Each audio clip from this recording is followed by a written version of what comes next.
জয় মা কালী। মা কালীকে নিয়ে বিভিন্ন গল্প আমাদের মধ্যে প্রচলিত আছে। তার মধ্যে একটি গল্প হলো, প্রধান গল্প হলো যে যখন শুম্ভ ও নিশুম্ভ নামে দুই দৈত্য দেবালকে আক্রমণ করেন, তখন দেবালোকের সমস্ত দেবতাগণ ভীষণভাবে অসহায় হয়ে পড়েন এবং তারা সকলে মিলে মা দুর্গার কাছে শরণাপন্ন হন। মা দুর্গা তখন তার ভিতর থেকে একটা তেজস্বী রশ্মির দ্বারা দেবী কৌশিকীর সৃষ্টি করেন। এই কৌশিকী পরবর্তীকালে মা কালী রূপে প্রচলিত হয়। মা কালী, যাকে আমরা ভীষণভাবে ভালোবাসি, ভক্তি করি এবং মায়ের রূপ যেন একটা অন্য রকম অনুভূতি তৈরি করে আমাদের মধ্যে।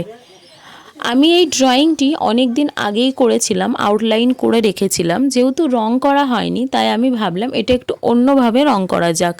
আমি এখানে সিঁদুর আর ফেভিকল দিয়ে পুরো রংটি কমপ্লিট করেছি।